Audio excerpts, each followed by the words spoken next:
Hello বন্ধুরা, আমি Mamata ম্যামোস blog show নিয়ে চলে এসেছি তোমাদের সঙ্গে আরেকটি নতুন রেসিপি শেয়ার করতে। তো আজকে আমি তৈরি করতে চলেছি চিংড়ি রোস্ট। দেখে নিই কিরমভাবে চটপট করে হয়ে যায় এই রান্নাটি। তো চিংড়ি মাছের রোস্ট করার জন্য প্রথমে চিংড়ি মাছগুলোকে ধুয়ে বেছে নিয়ে তারপরে তার মধ্যে দিয়ে দেবো নুন, তারপর দিয়ে দেবো একটু হলুদ, দিয়ে দেবো লঙ্কার গুঁড়ো, দিয়ে দেবো অল্প একটু গরম মশলার গুঁড়ো, আর দিয়ে দেব লেবুর রস।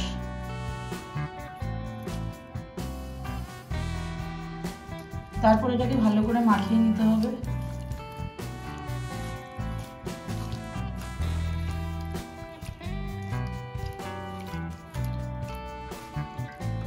এটাকে ভালো করে মাখিয়ে 15-20 মিনিটের মতো ঢাকা দিয়ে রেখে দেবো। চিংড়ি মাছটা তো 15-20 মিনিটের জন্য আমরা মেখে রেখে দিয়েছিলাম। এবার ফ্রাইং প্যান বসিয়ে তাতে একটু সাদা তেল দিয়ে দিলাম, দিয়ে তেলটা বেশ গরম হলে তারপর চিংড়ি মাছগুলো ফ্রাই করে নেব।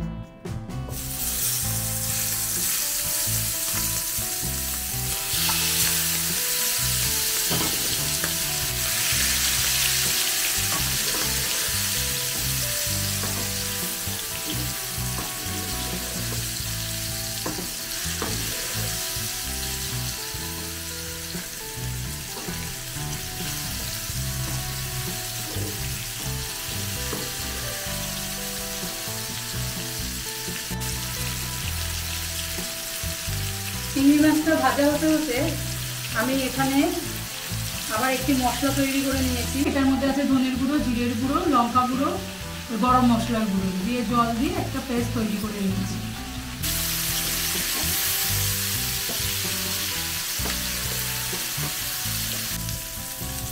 তো চিংড়ি মাছগুলো বেশ ভাজা ভাজা হয়ে যাচ্ছে। এবার আমি এগুলোকে নামিয়ে নেব।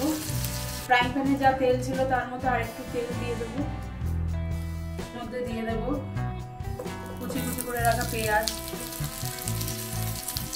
আর একটু কাঁচা লঙ্কা।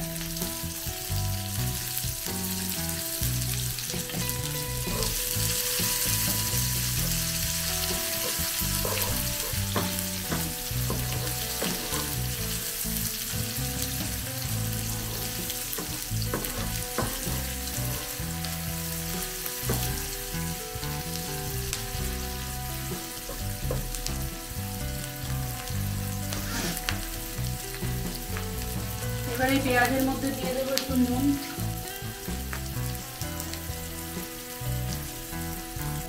আর দিয়ে দেবো অল্প একটু চিনি।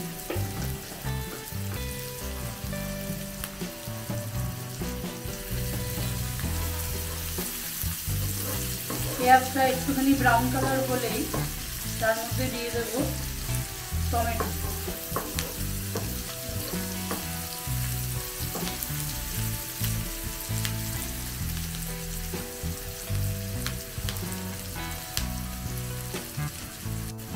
এর মধ্যে দিয়ে দেবো কারি পাতা।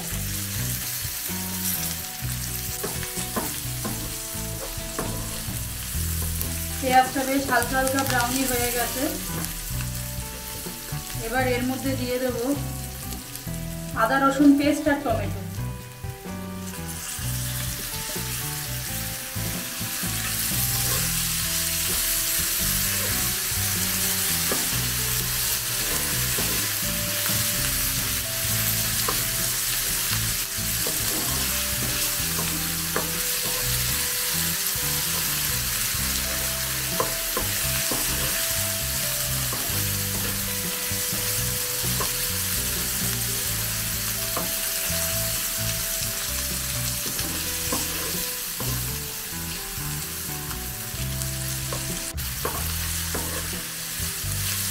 এবারে আদা রসুনের পেস্টের গন্ধটা, কাঁচা গন্ধটা একটু চলে গেলেই আমি এর মধ্যে দিয়ে দেব আমার যে মশলাটা তৈরি করে রেখেছিলাম সেটা।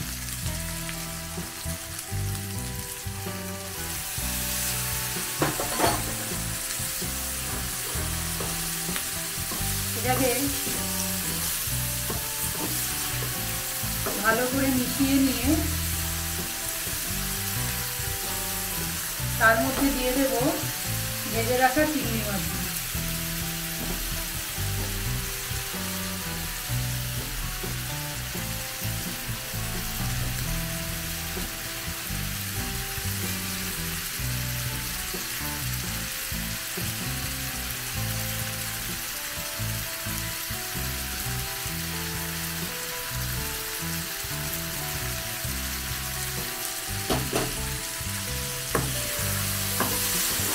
চিংড়ি মাছগুলো দিয়ে বেশ ভালো করে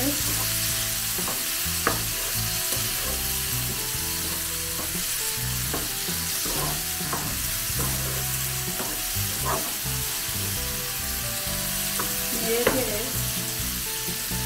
এবার দিয়ে দেবো এর মধ্যে একটু জল।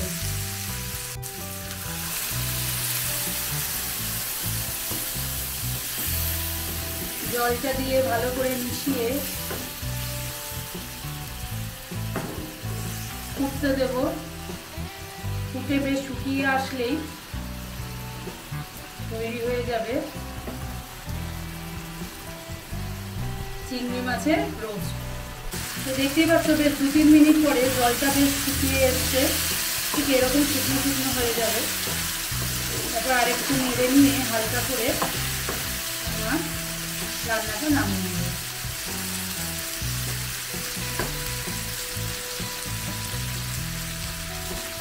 তো দেখে নিলে তো কত তাড়াতাড়ি এবং সহজে চিংড়ি রোস্ট তৈরি হয়ে গেল। তোমরাও তাড়াতাড়ি এটা ট্রাই করে ফেলো কিন্তু। আর আমি তো চিংড়ি রোস্ট এরকমভাবে করছি, তোমরা আর কে কীরকম উপায়ে চিংড়ি রোস্ট করে থাকো অতি অবশ্যই আমাকে কমেন্ট করে জানিও। আর হ্যাঁ, আমার ভিডিওটা ভালো লাগলে কিন্তু একটা লাইক আর সাবস্ক্রাইব করেই দিও। তো আবার দেখা হচ্ছে নতুন ভিডিওর সঙ্গে, ততদিন পর্যন্ত খুব ভালো থেকো।